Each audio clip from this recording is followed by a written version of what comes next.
Hello, captains of Armband. Welcome to Indian Football Blueprint, your ultimate guide to unlocking success in the world of Indian football. And along with us today, we have Mr. Ranjit Bajaj, the owner of Minerva Academy. And when you talk about Indian Football Blueprint, we can't have a better guest than Mr. Ranjit Bajaj himself. So, sir, how have you been? Thank you so much, first of all, Jovinik, and to Armband for having me. As usual, it's always a pleasure to be here. And to all the captains of Armband as well, welcome again. In fact, this is the first time we're doing something which really is close to my heart. So, really raring to go. And I've been well, man. I've been as well as can be. I've been lucky to be blessed with a baby boy 3 months ago. So it's been a totally new journey where, for the first time, I am a very big novice and I'm learning as the day goes by. So it's a learning experience. So, congratulations for being a father. It's one of the biggest achievement a person can ever have. So, sir, again, a big congratulations from us. Thank you so much. Right.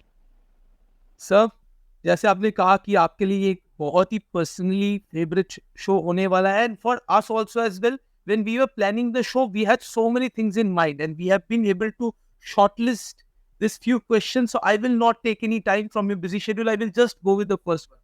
Yep. But sir जब एक academy को जब open किया जाता है तो suitable location कैसे आप फाइंड करते हो? Why, how you pick that this is the right location for setting up the academy? See, there are a lot of factors which go into it. First of all, everything depends on your location if it's not a residential academy. So let's first take up कि कौन सी हर academy अलग है. So let's not put up all the academies together. Let's talk about a non-residential academy. A non-residential academy, जहाँ मतलब क्या है, that means रहना पीना खाना नहीं है and day scholars come in और वो जैसे हम स्कूल में जाते हैं और स्कूल में जाके वापस आ जाते हैं, ट्यूशन जाते हैं, so it's like a tuition, लड़के आते हैं और चले जाते हैं. वो तभी काम करेगी अगर आपकी लोकेशन अच्छी होगी, बिकॉज अब इतनी एकेडमीज हैं all over India. So at a junior, at a non professional level, semi professional जहाँ पे सीख रहे हैं बच्चे, या एमेच्योर लेवल, आप दूर नहीं जाओगे, आप सबसे पास वाली एकेडमी में जाओगे, या जो चॉइस सबसे पास वाली एकेडमीज में होंगी. आप दूर तब इतना एफर्ट लगाते हो जाने के लिए जब आप थोड़ा कहीं पे पहुंच जाते हो किस लेवल पे, सो दैट रियली मैटर्स कि लोकेशन क्या है. तो क्या होनी चाहिए? सो फॉर एग्जांपल, अगर आपके पास कोई हाउसिंग कॉलोनीज हैं बहुत सारी, या आपके पास कोई सोसाइटीज है, या आपके पास वहाँ पे बहुत सारे स्कूल्स बेस्ड है, that is where you should open an academy अगर आप चाहिए. सो I will like to advise people on what to do. I don't like, new academy जो हमने बताया था, AFCA, Association of Football Clubs and Academies in India. ये it's not made for established clubs and academies. It's made for academies who are trying to be established and trying to come up, or who are brand new and need help.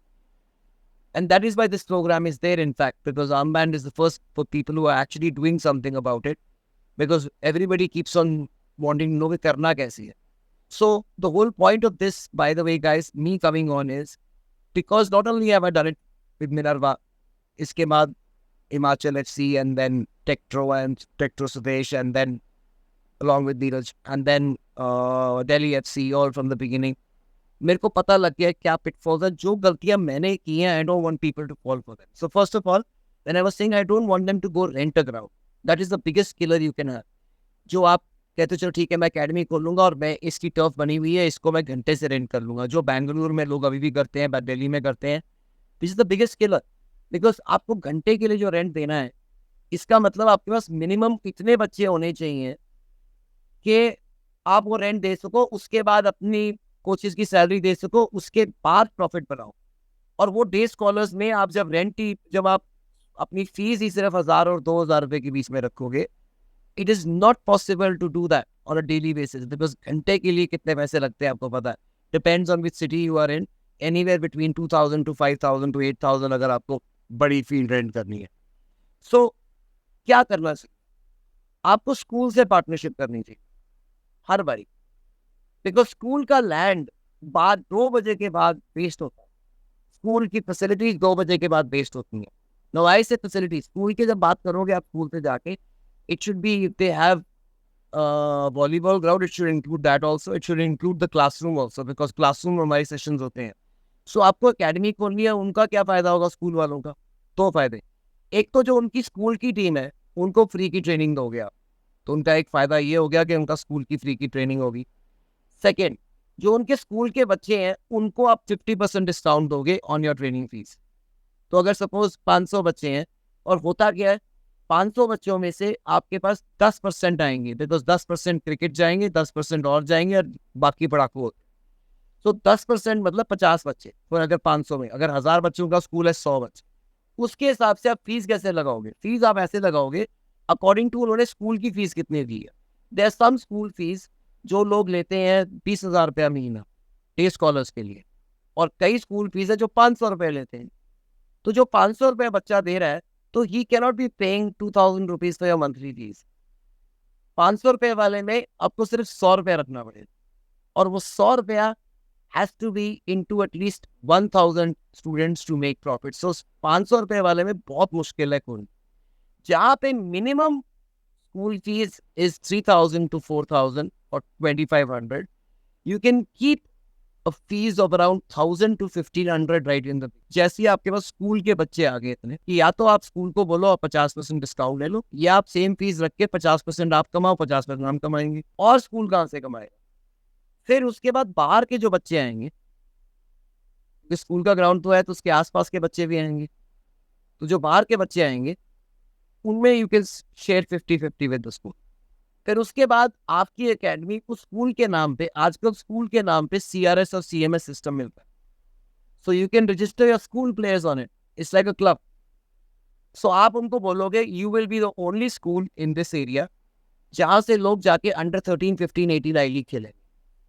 और वो कैसे होएगा? Because अब सारे states के सारे schools and clubs वहां खेलेंगे, उसका चैंपियन जाएगा. तो आप, मगर आप जो लोगो है वो आई लीग का यूज कर सकते हैं. तो उस एरिया में जितने भी स्कूल को आप ये बोलोगे, जितनी भी तुम्हारे पास एडमिशंस आएंगी अब फॉर फुटबॉल के बेसिस पे, उसमें हम 50-50 करेंगे.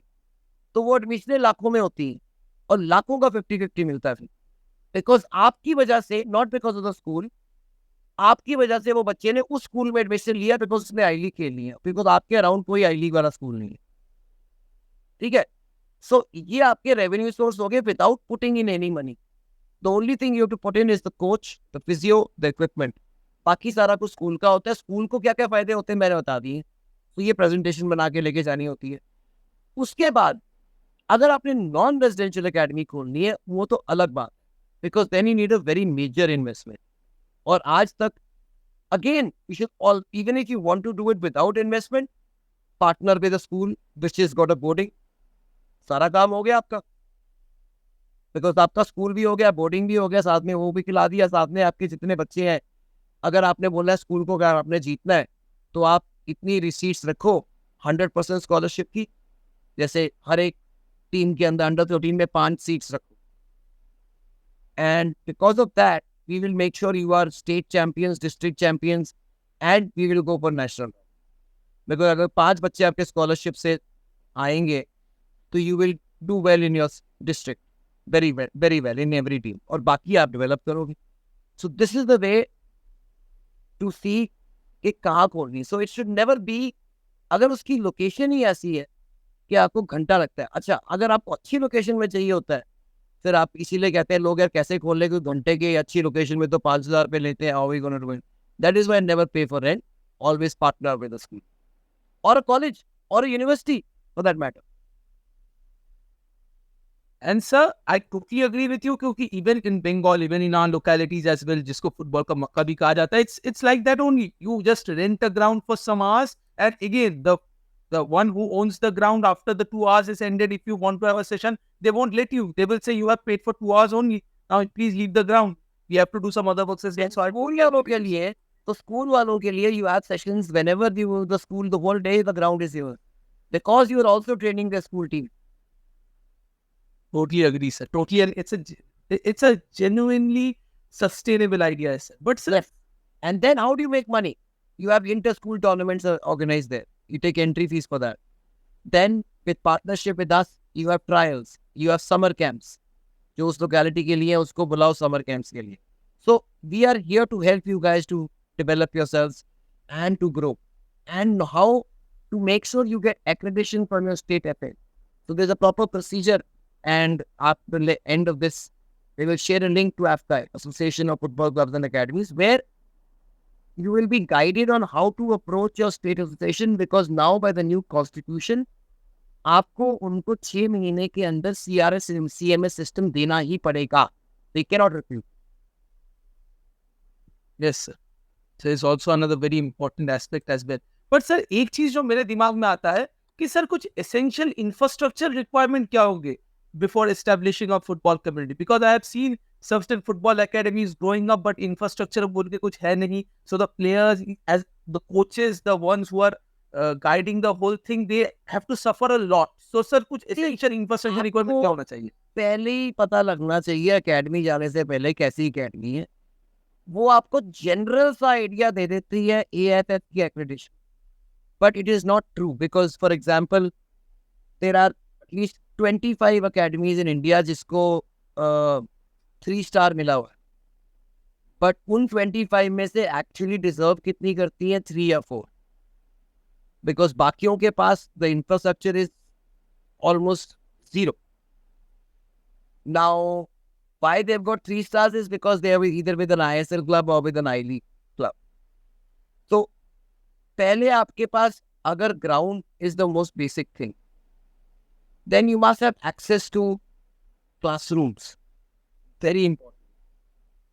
Then you must have access to a gym. I'm talking about the best place. And you must have access to a swimming pool. So, अगर आपके पास swimming pool का access है, gym का access है, साथ में आपके पास क्लासरूम एक्सेस भी है, and you have a ground, you're done. Nothing else is required. Do you require these 4 things to be really, really successful?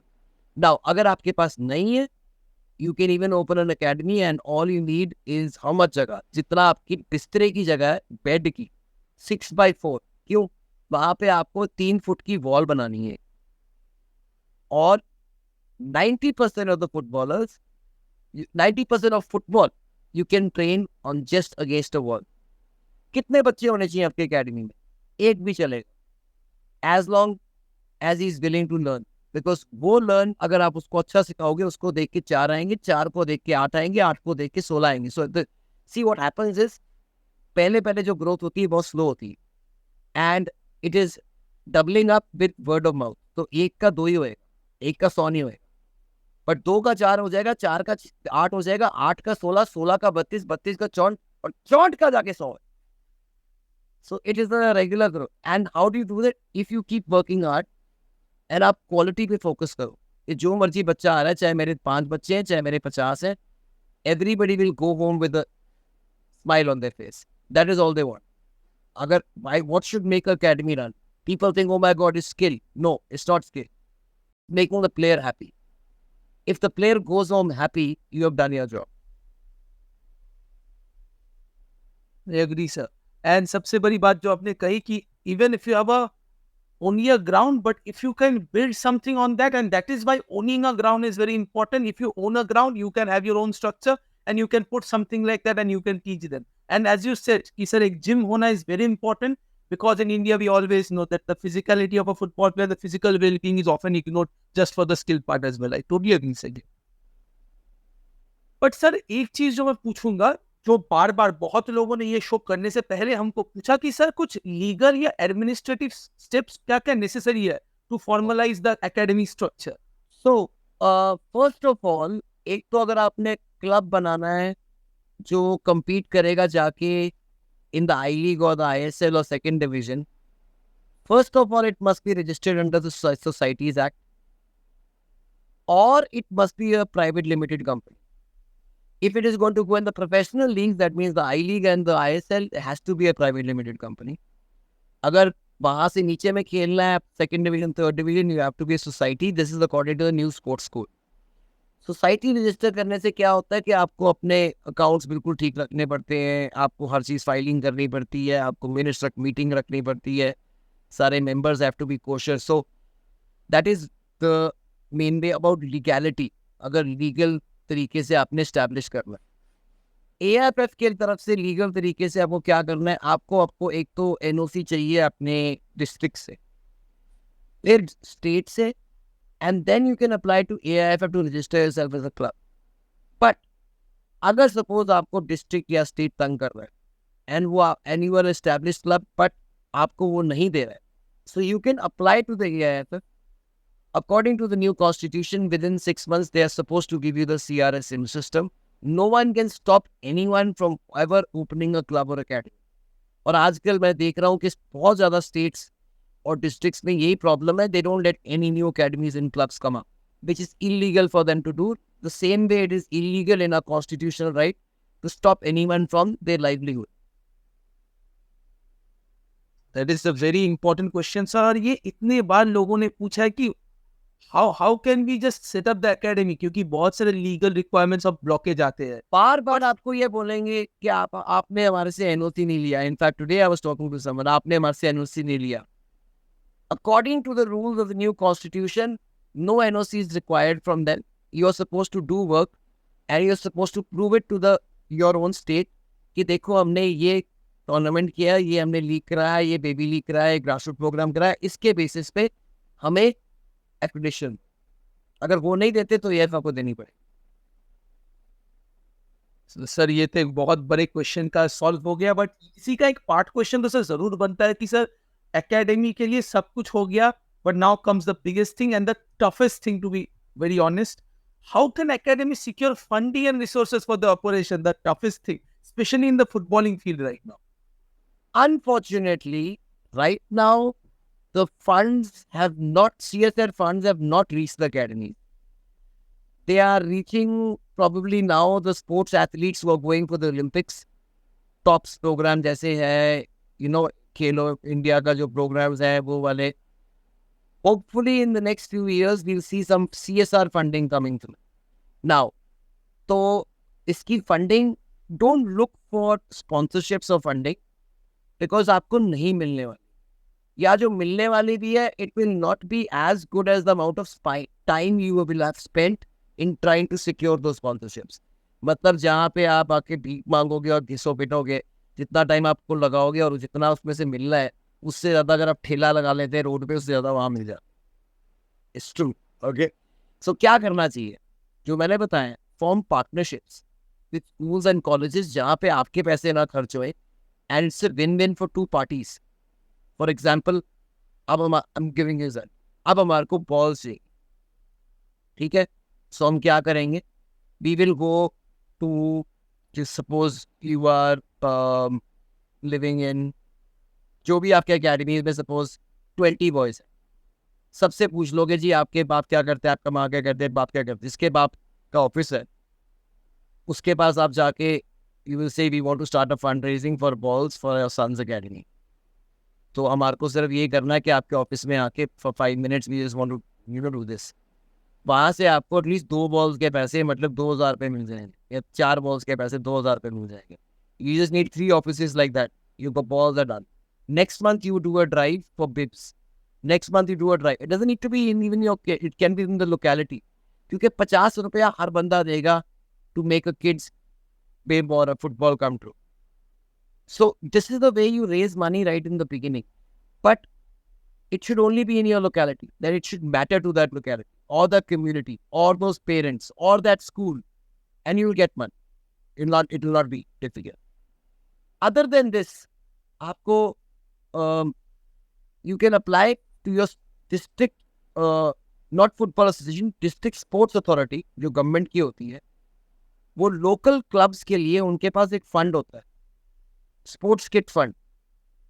तो वो लोकल स्पोर्ट्स क्लब अगर आपका रजिस्टर्ड एज ए सोसाइटी, उसको वो किट्स देते हैं हर साल. सो हर साल you can probably get 50 footballs, 50 cones, all these things given to you if you are a football academy. जैसे क्रिकेट अकेडमी को सामान मिलता है, बाकी को मिलता है सारे स्पोर्ट्स को. Sir again it's a partnership. I think as you said the partnership अगर बिल्ड कर सकते हो it's always beneficial. And the biggest mistake people make is trying to कि मैं ना अभी बोरो कर लेता हूँ पैसे और बाद में जब अकेडमी खुलेगी उसमें से निकाल के दे दूंगा.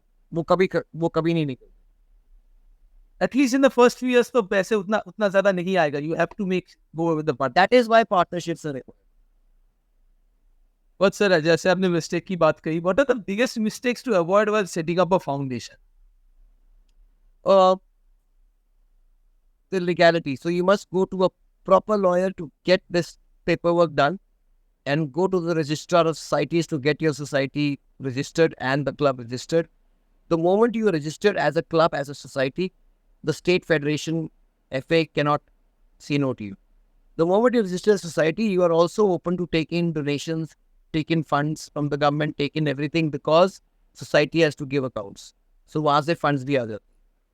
अगर आपको CSR funds चाहिए, then you need to register yourself under ATG, non-profit company आपको register करना पड़ेगा. Then you have to apply for the exemption. Procedure है, मगर वो मिल जाती है अगर आपका proper तरीके से trust formation हुई. So again, a very, very important note to be taken care of. CSR funding is the biggest funding. In fact, कैसे करनी है ये, जैसे for example, मैंने लाइटें लगवानी. Philips has got a CSR fund of around 200 crores a year. And they put up lights on the CSR fund, but they only give it to people who can take CSR fund because they want exemption on their tax. So that's what, अगर तुम्हारे को बड़ा सोचना है, तो you can actually get CSR funding from all these companies. कैसे?